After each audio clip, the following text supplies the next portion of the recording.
Bonsoir à toutes et à tous, bienvenue dans Du Grain à Moudre. Ce soir, dépistage génétique, mieux vaut-il prédire que guérir ? Clap de fin pour la consultation des citoyens en vue de la révision des lois de bioéthique. L'appel à contribution lancé mi-janvier dans le cadre des États généraux de la bioéthique s'achève ce lundi. Mais tout reste à faire. D'abord la synthèse des discussions, un rapport sera remis au mois de juin.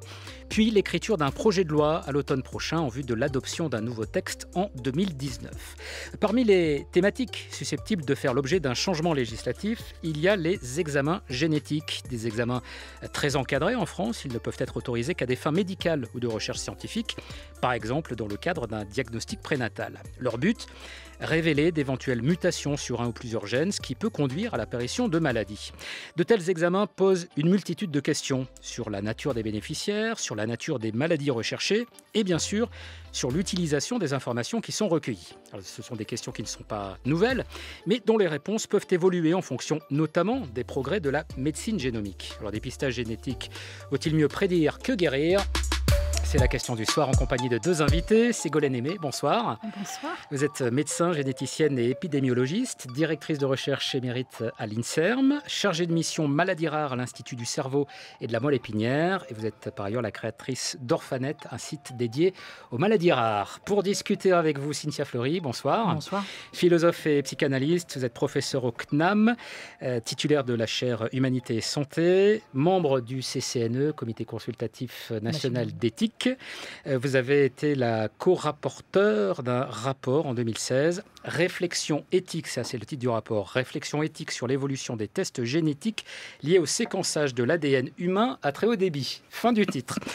Alors, on n'est pas très doué pour les titres. Ça peut être peut-être plus ramassé.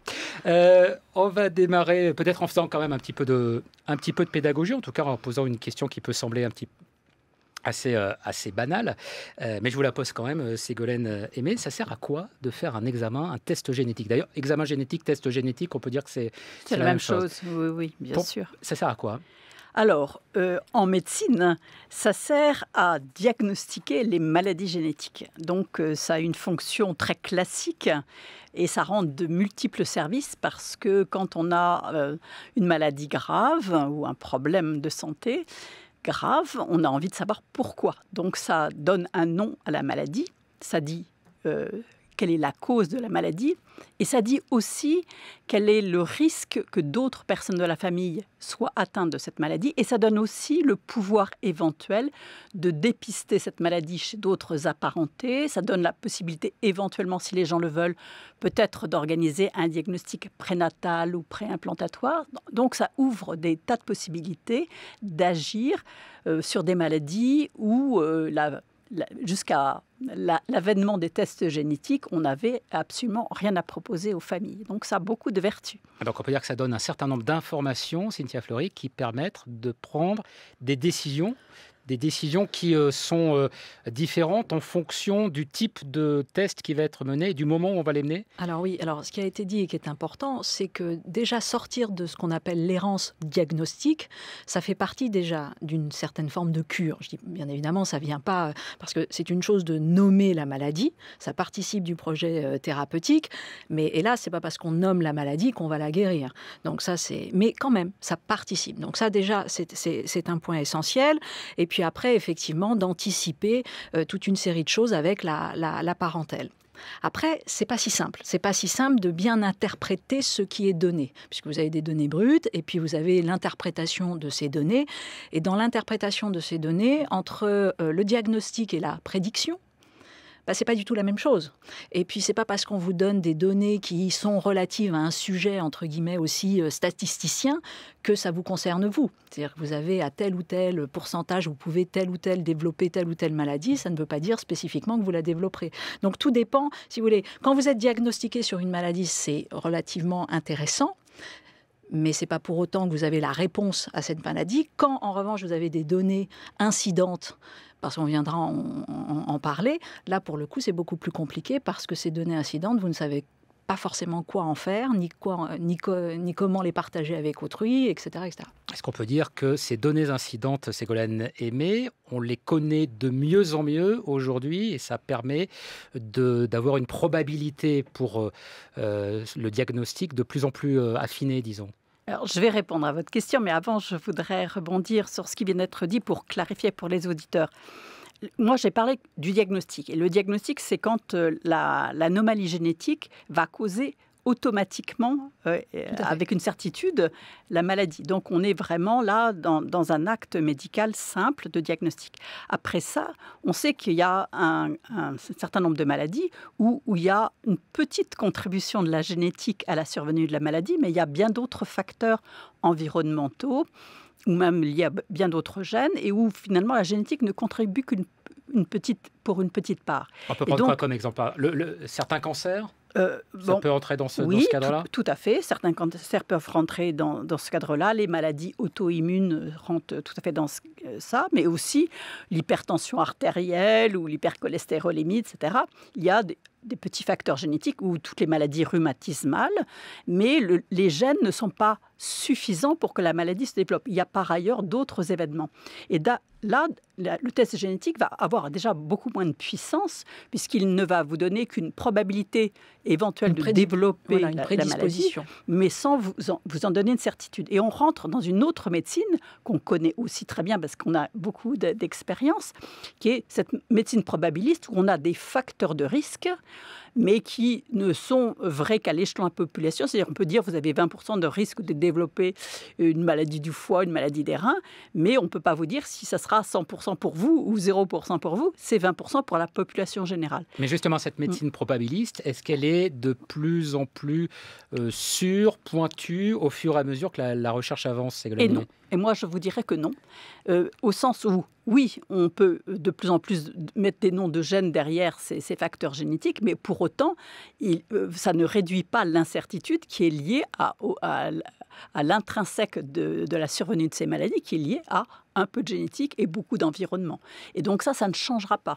Et on sait aussi très bien que les gens ont une attitude vis-à-vis d'un risque avéré qui est très variable d'un individu à l'autre, avec soit du déni parce que ça les ennuie de prendre des mesures de prévention, soit un oubli très vite, justement pour ne pas s'encombrer le cerveau, ou au contraire développe des angoisses exagérées.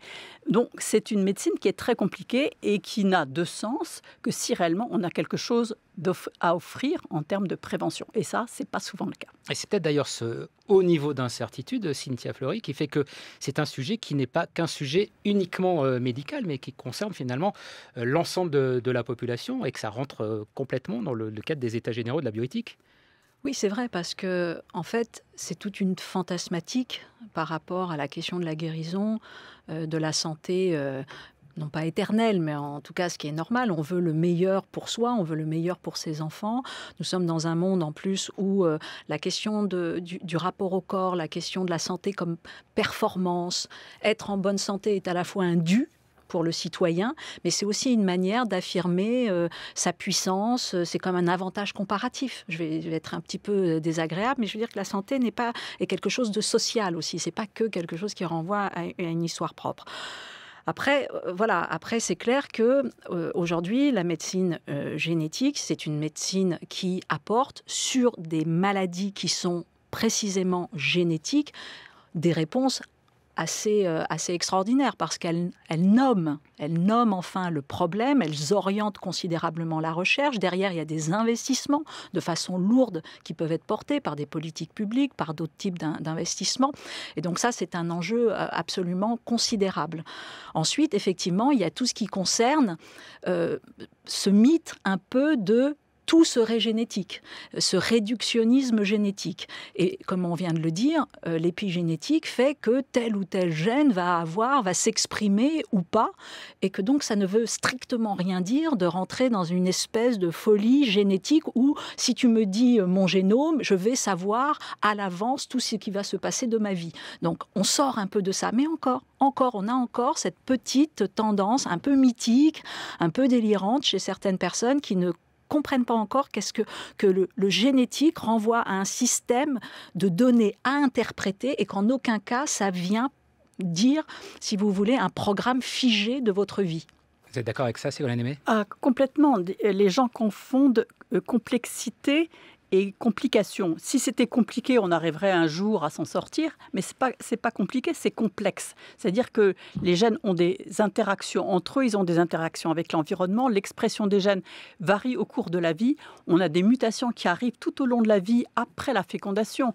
Donc le génome de nos cellules dans notre cerveau ou dans notre foie n'a pas la même composition, la même qualité que celle qu'on avait à l'origine dans l'œuf qui nous a produit. Donc, je veux dire, on a sursimplifié ces concepts. Mais quand vous dites on a sursimplifié, qui a sursimplifié? C'est-à-dire quand vous dites finalement les gens ou tout le monde pense ça, est-ce que ça vient aussi? Est-ce qu'il y a une responsabilité aussi du milieu médical et pas seulement énorme. du grand public? Je ne dirais pas que le milieu médical, le milieu scientifique qui a survendu sa discipline. J'en parle vraiment très à l'aise parce que je suis généticienne, donc je dis mes confrères ont été très intelligents à survendre leur discipline pour avoir des crédits et avoir des laboratoires, etc., etc. Et puis, il y a eu vraiment un engouement parce que c'est vrai que ça parle, si vous voulez, le livre de la vie, avoir accès comme ça au code qui nous a fait, ça fait rêver quelque part. Donc, je comprends très bien cet engouement. Mais en réalité, plus on sait qu'on ne sait pas. Alors, par rapport justement à cet engouement, ça c'est une des questions qui peut être posée par rapport aux tests génétiques. Est-ce qu'il faut permettre à chacun d'y répondre s'il le souhaite, c'est-à-dire de faire un test génétique? Aujourd'hui, c'est quelque chose qui est très encadré par la loi en France, Cynthia Fleury, puisque c'est uniquement des fins médicales et de recherche scientifique. Mais c'est par exemple aux États-Unis, on peut en ligne souscrire à un test génétique. Et finalement, on pourrait se dire que ça relève d'une forme de liberté individuelle. Si j'ai envie de connaître, comme le disait Ségolène Aimé, le livre de ma vie, pourquoi n'y aurais-je pas droit?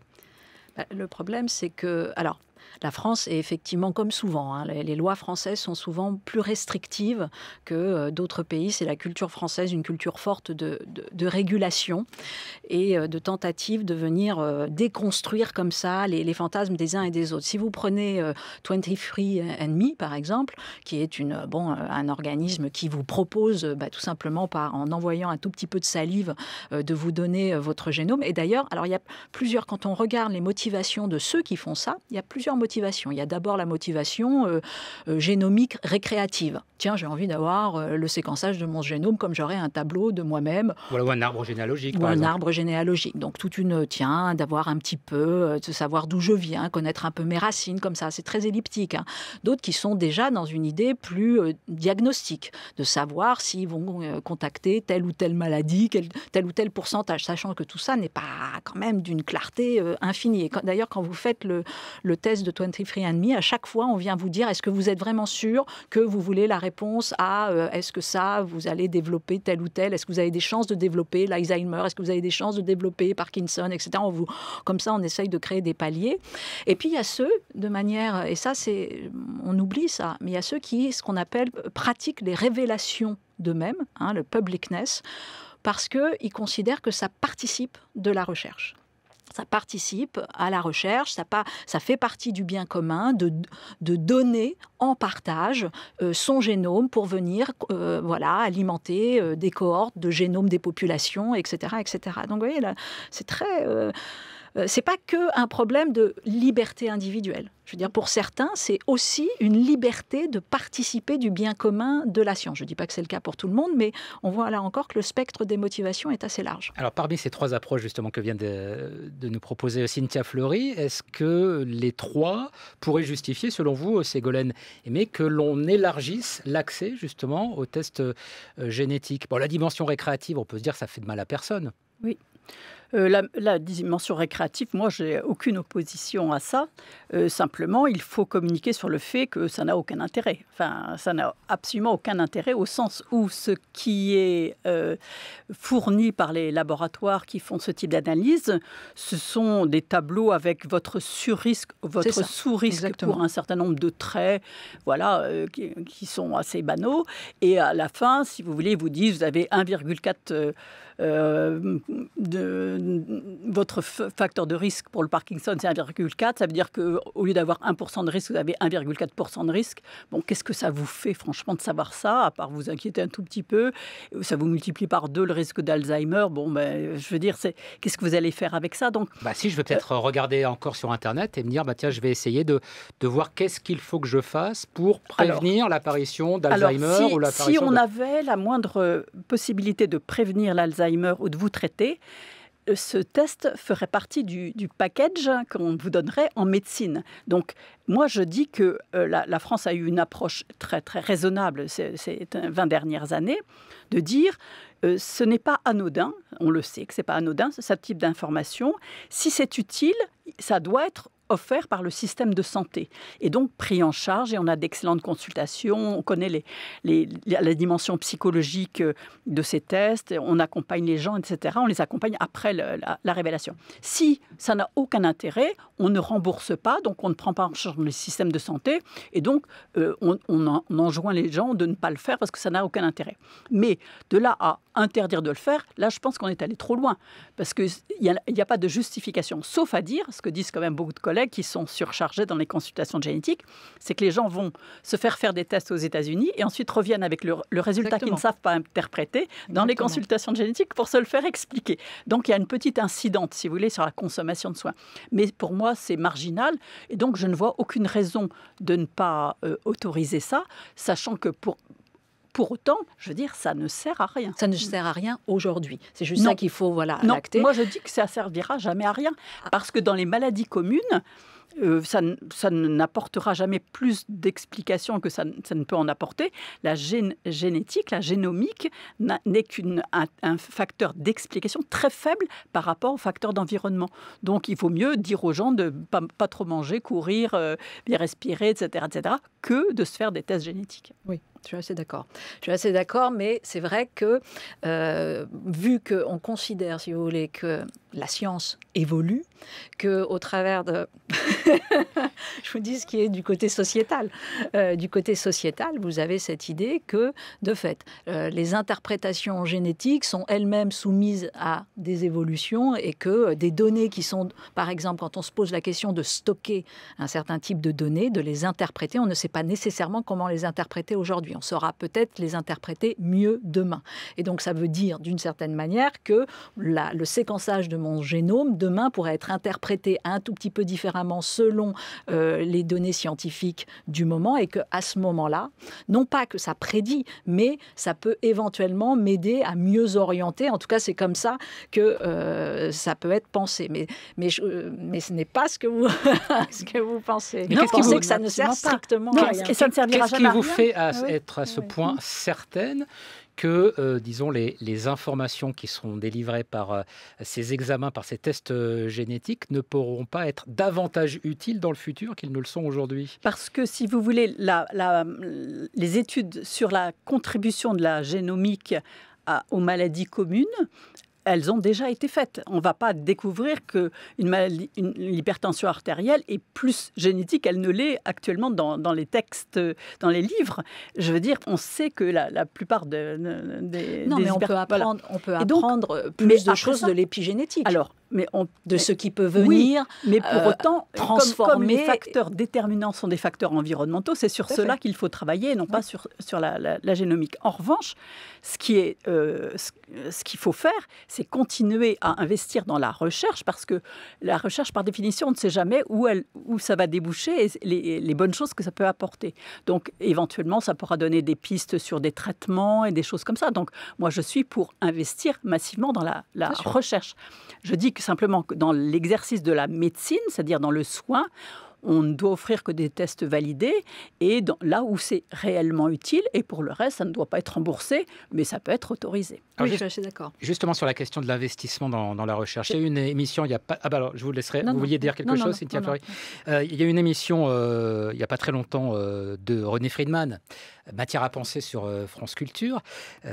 René Friedman, qui est un acteur important aussi dans ces questions, qui est gynécologue, et qui recevait notamment un de vos confrères, Ségolène Aimé, Aimé, Michel Weckmans, je ne sais pas si c'est comme ça qu'il faut le prononcer, qui est professeur de génétique humaine à Necker, et qui faisait part, lui, d'une inquiétude, qui disait: ce qui m'inquiète aujourd'hui, c'est qu'on évite la maladie, on a mis tellement de budget du côté de l'évitement, à travers justement les examens génétiques, que je crains qu'aujourd'hui, on ne mette pas assez d'argent du côté de la thérapie. Est-ce que ça pourrait aussi participer de la tendance que vous évoquiez tout à l'heure, Cynthia Fleury, c'est-à-dire à force de tellement vouloir maîtriser son corps, on en est à vouloir mettre à l'écart la maladie, et ce risque aussi qui serait justement de négliger peut-être la recherche pour traiter la maladie et d'être essentiellement dans l'idée qu'on peut tout prévenir?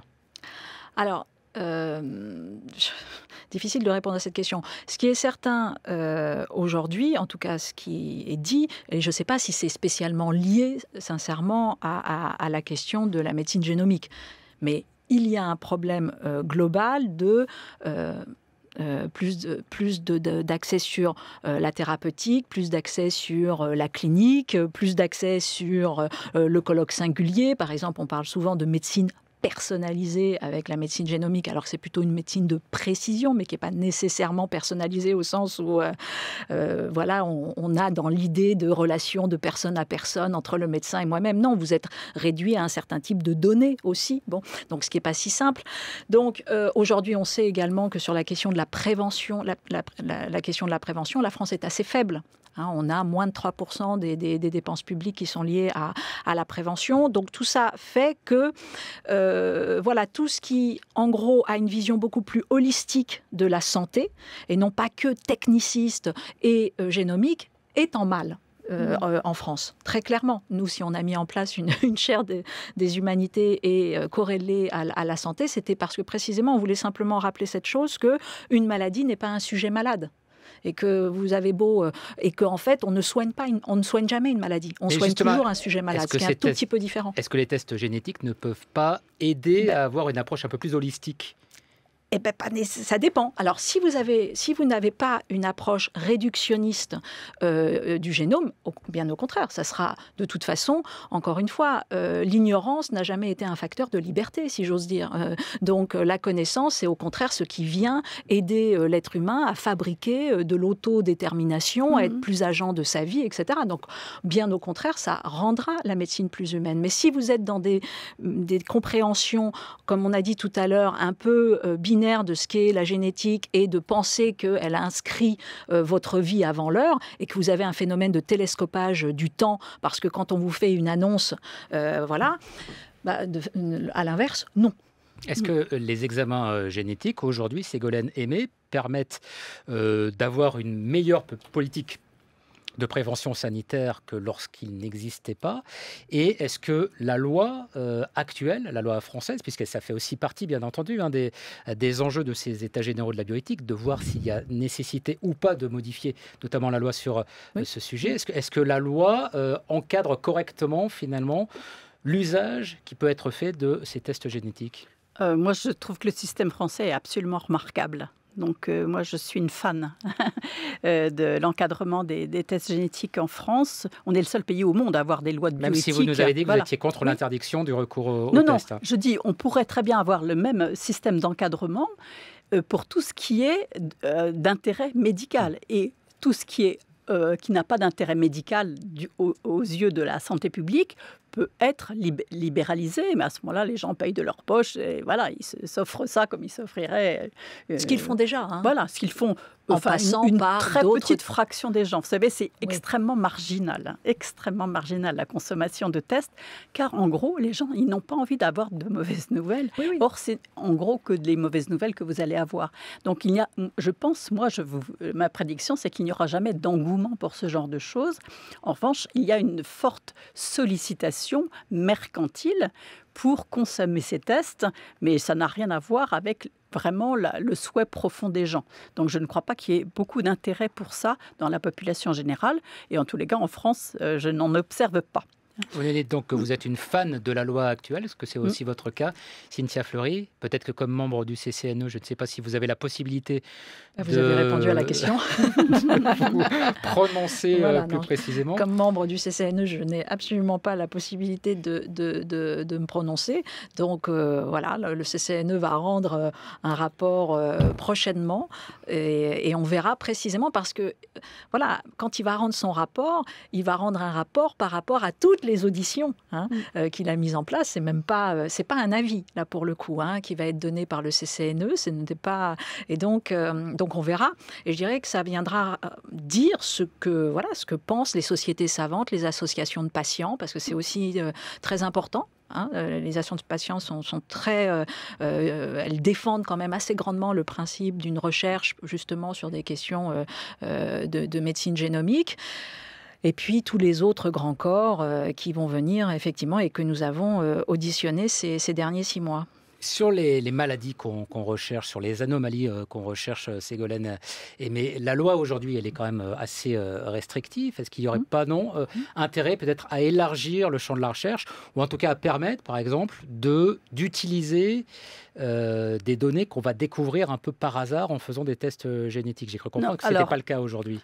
Écoutez, là, vous touchez à un autre sujet qui, moi, me tient énormément à cœur, c'est la confusion entre ce qui est soin et ce qui est recherche. En recherche, on peut tout faire et on doit tout faire. On doit explorer toutes les pistes, on doit faire en sorte qu'on apprenne et qu'on avance dans les connaissances. Il faut construire des bases de données avec toutes ces séquences génétiques, avec ce qu'on appelle le phénotype, c'est-à-dire l'aspect qu'ont les gens et ce qu'ils vivent et ce qu'ils développent comme maladie, etc., pour apprendre plus sur le rôle des gènes. Tout ça, c'est de la recherche. Et les gens peuvent consentir à la recherche. Et il n'y a donc pas d'obstacle à faire ça. Et la loi française n'interdit aucune recherche. Donc, on est dans un système complètement libre. Après ça, il y a le soin, c'est-à-dire de ces connaissances-là, lesquelles on fait usage dans le cadre de la médecine libérale et hospitalière. Et c'est là que la loi française est plus restrictive en disant, quand on offre des tests à des gens, il faut savoir que le résultat peut être violent et qu'il faut donc les aider à se préparer et consentir au test et savoir ce qu'ils peuvent obtenir comme résultat et les conséquences que ça aura pour eux. Il faut qu'ils aient anticipé ça, etc. Et il faut que ça soit fait par des professionnels qui sont aguerris, qui ont été formés à ça, parce que c'est compliqué à faire, je peux vous garantir, pour avoir fait nombre de consultations de génétique. Donc, je trouve que ce cadre-là, il n'a pas à changer. Il y a vraiment 2 champs différents, la recherche et le soin. Le soin doit être encadré, la recherche, elle doit être complètement libre. Cynthia Fleury. Oui, moi je partage assez cette différenciation, tout simplement parce que voilà, la recherche elle est fondamentale, elle est avec tout un champ des possibles, et puis surtout, voilà, elle n'est pas en dernière instance en face à face avec le patient. On sait très bien que l'impact de l'annonce n'est absolument pas neutre, et donc vous ne pouvez pas, si vous voulez, à un moment donné, fonctionner avec le même niveau d'incertitude dans le monde du soin et dans le monde de la recherche. L'incertitude dans le monde de la recherche, je dirais qu'elle est presque épistémique, c'est-à-dire qu'au contraire, plus il y a d'incertitude, plus il y a de recherche, et d'une certaine manière, il n'y a absolument aucun souci. L'incertitude dans le milieu du soin, elle peut détruire fondamentalement des vies, des sentiments de sa propre existence, qui n'est pas forcément la même chose. Et à partir du moment où vous avez une annonce, mais que vous n'avez pas la solution, ce qui est quand même très souvent le cas, vous rentrez dans un télescopage, encore une fois, du temps, où vous n'êtes pas malade, mais vous savez déjà malade, et ça, c'est loin d'être simple. Mais alors, prenons un cas concret, le cas d'un projet parental. On va avoir un enfant, et puis il y a 2 formes de diagnostic, si j'ai bien révisé la question, le diagnostic prénatal et le diagnostic préimplantatoire, dans le cadre d'une fécondation in vitro. Là, on est dans le cadre du soin, oui, tout à fait. Pas de la recherche. Oui. Mais alors, dans ce cas-là, Ségolène Aimé, je vous pose la même question, Cynthia Fleury. C'est-à-dire, est-ce que là, il faut rester dans ce que dit la loi, c'est-à-dire ne chercher que certaines maladies, mais est-ce qu'il n'y en a pas qui sont des maladies qu'on peut soigner qu'on pourrait découvrir en élargissant le champ de l'investigation, qu'on pourrait peut-être soigner d'ailleurs pendant la grossesse, par exemple, et qui mériterait justement d'être aussi prise en compte aujourd'hui dans ce qu'accepte la loi, Ségolène Aimé.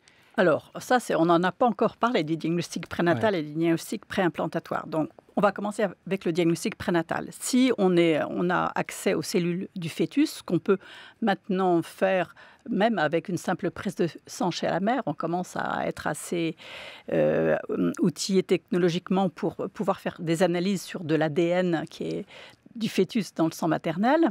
On peut effectivement imaginer qu'on va assez rapidement pouvoir faire non pas un test sur un seul gène, mais sur plusieurs, et on pourrait cibler des gènes majeurs dont on sait quand ils sont mutés qu'ils conduisent nécessairement à des maladies très graves. On pourrait s'entendre là-dessus. Et moi, personnellement, je suis tout à fait en faveur de ce genre de choses. Je ne vois pas pourquoi, si les gens le souhaitent, il n'ait pas accès à l'ensemble des résultats possibles en diagnostic prénatal. À partir du moment où on recherche une chose, on peut en rechercher 5, 10, 15, 20, 50, 100. Il n'y a pas énormément de maladies pour lesquelles on a une certitude. Oui, c'est ça. Voilà, en ayant toujours uniquement en tête les choses pour lesquelles ce sont des maladies très graves et pour lesquelles la possibilité d'une interruption de grossesse peut se poser. Donc on est dans une configuration qu'on connaît assez bien actuellement. Actuellement, le soin in utero, c'est très, très marginal. Il y a très, très peu de choses qu'on peut faire. Donc, au fur et à mesure qu'on aurait des possibilités de traitement très précoces ou in utero, on pourrait élargir cette liste. Donc, moi, je suis contre cet aspect de la loi qui dit qu'on a le droit de rechercher que la maladie en cause dans la famille et rien d'autre. Je ne vois pas pourquoi on ne rechercherait pas un certain nombre d'autres maladies génétiques aussi qui sont très graves. Mais on ne va pas les rechercher. Le facteur de susceptibilité à développer, je vous dis, l'hypertension artérielle ou la maladie d'Alzheimer, ce n'est pas le problème chez le fœtus. Donc, il faut constamment garder quand même le bon sens et se dire qu'on n'agit que dans l'intérêt immédiat de la personne qu'on a en face de soi, du fœtus ou de ses parents. Le niveau de gravité de la maladie, ça peut être le bon curseur, disons. Oui, c'est ça. Le problème, si vous voulez, c'est que tout ça va bouger. Bouger selon, je dirais, la culture de la société, selon, bien évidemment, les niveaux de réponse que la science va mettre en place.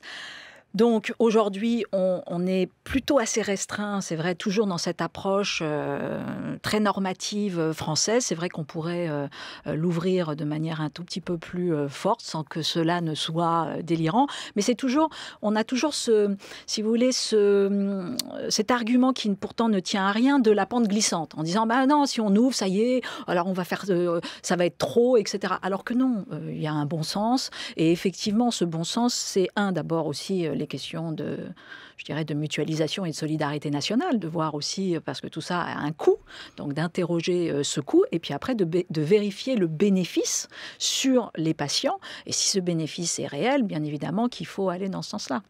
Si le bénéfice est réel, mais si le bénéfice est réel pour qui ? C'est-à-dire qu'il y a deux types de décisions qui peuvent être prises, par exemple, dans le cadre d'un diagnostic prénatal. Enfin, faisons peut-être un petit peu pas de science-fiction, mais c'est-à-dire il y a deux types de décisions. Ça peut être soit interrompre une grossesse parce que c'est une maladie grave qu'on considère comme incurable, en tout cas extrêmement invalidante. On ne sait pas traiter. Et puis, on peut aussi diagnostiquer une maladie qui, elle, est curable. Et là, ça peut être intéressant, c'est-à-dire qu'elle est peut-être moins grave, mais qu'on va pouvoir traiter suffisamment tôt. Oui. Donc la décision ne sera pas la même, Cynthia Fleury. Tout à fait, la décision ne sera pas la même, mais au moins la décision, normalement, sera prise avec un consentement éclairé, ce qui est normalement la base de ce que doit aussi apporter la médecine. C'est-à-dire qu'on est là pour donner, encore une fois, aux patients le plus d'informations possibles, viables, grâce auquel il va pouvoir construire sa vie et avoir un rapport à sa santé plus efficace. Donc, que ce soit l'un ou l'autre cas, ce sont des choix de vie qui vont être différents, mais au minimum qui seront qui auront bénéficié des connaissances scientifiques les plus adaptées à ce moment T.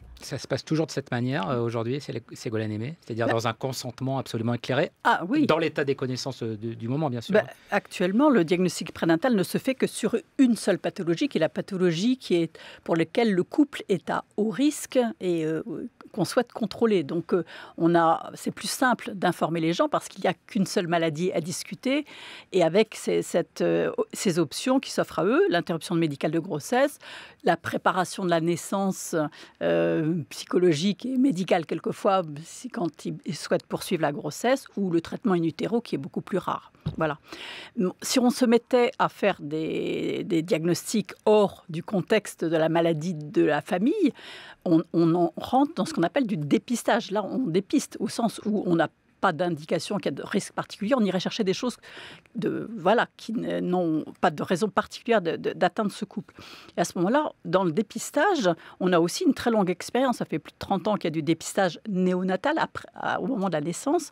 Et on le fait que pour des pathologies où réellement, là aussi, on a bien étudié la question et on sait que ça vaut le coup, qu'on a des très bonnes raisons de bien apprécier la gravité, etc. Donc, ça serait une offre de soins nouvelle. Une offre de soins nouvelle. Et c'est imaginable qu'on évolue comme ça. Mais de toute façon, ça sera un petit nombre de maladies qui feront consensus sur le fait que ça vaut le coup de les dépister en prénatal.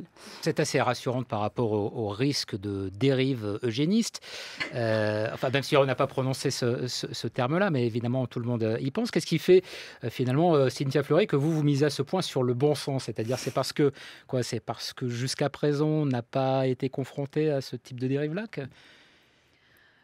Écoutez, c'est vrai que là, on rentre dans des choses qui sont plus de l'ordre de la science-fiction ou de la fantasmatique. On a toujours cette crainte. À partir du moment où ça peut arriver, peut arriver. Exact. Non, mais tout à fait. À partir du moment où ça peut arriver, la question se pose. De fait, il y a énormément de possibilités d'abord de garde-fous, de réglementation. Après, si vous voulez, il y a des pays sur la question du dépistage qui sont pas comme la France. Je pense à Israël, qui va plutôt inciter les couples à aller se faire dépister sur non pas 5 maladies, mais 8. Je les ai plus. Oui, c'est 8 sur des milliers et des milliers de maladies. 8 sur des milliers. Mais on voit très bien que là aussi, c'est un problème de convention. Un problème de convention et que à partir de ce moment-là, encore une fois, c'est pas de l'eugénisme, mais oui, la question du dépistage préconceptionnel, etc., va rentrer dans nos mœurs, à la fois dans nos mœurs sociétales et en même temps dans la réalité scientifique qui est la nôtre. Et oui, nous allons construire une régulation ad hoc. La plus idoine possible. Mais encore une fois, est-ce que je dois ici signer sur le fait qu'il n'y aura jamais aucune dérive? Sincèrement, j'en sais rien. Je pense que non. Il y a un autre type de dérive, et il ne nous reste plus beaucoup de temps pour l'évoquer, qui peut être celle de l'utilisation des données, puisqu'il y a énormément d'informations qui sont fournies par ces examens. Là, il peut y avoir des dérives. Voilà. Et c'est-à-dire, est-ce que la loi, aujourd'hui, est suffisamment sécurisante pour empêcher que nos données soient captées, soient utilisées? Je pense par exemple quand on passe un contrat d'assurance, parce qu'on dise vu que vous avez tel génome, vous allez payer plus cher que votre voisin.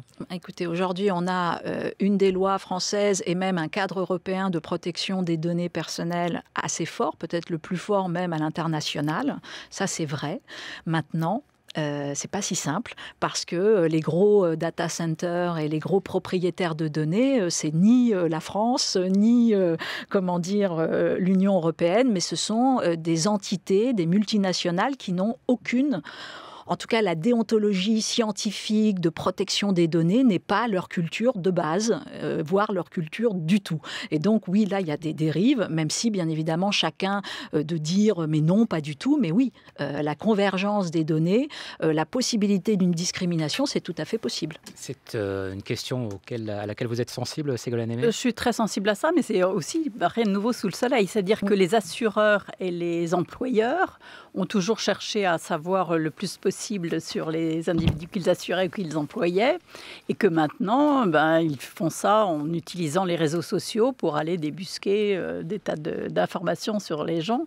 D'ailleurs, quand on souscrit une assurance pour un prêt immobilier, par exemple, on passe une visite médicale, donc il y a déjà des données médicales qui sont fournies. Et ça pourrait aller jusqu'à l'examen génétique? Oui, pour l'instant, ils n'ont pas le droit d'utiliser cette information-là, mais indirectement, ils peuvent le faire puisqu'ils peuvent vous poser des questions sur des maladies génétiques dans votre famille et vous n'avez pas le droit de mentir, ou sur vous-même. Exactement, ils vous interrogent aussi sur la parentèle. En réalité, pour moi, c'est tout à fait un faux problème. Merci beaucoup, en tout cas, à toutes les deux d'avoir participé à cette discussion. Ségolène Aimé et Cynthia Fleury, discussion que vous pourrez retrouver sur notre site internet franceculture.fr à la page du Grain à moudre, avec demain, dans la matinée, des extraits vidéo de cette discussion. Vous pouvez également nous écrire, toujours sur le même site, et télécharger l'émission. Merci à toute l'équipe du Grain, Fanny Richet, Antoine Tricot, Virginie Leduo, Antoine Dulster et Prune Saez. Émission réalisée par Véronique Villa, avec à la prise de son Pascal Baudin.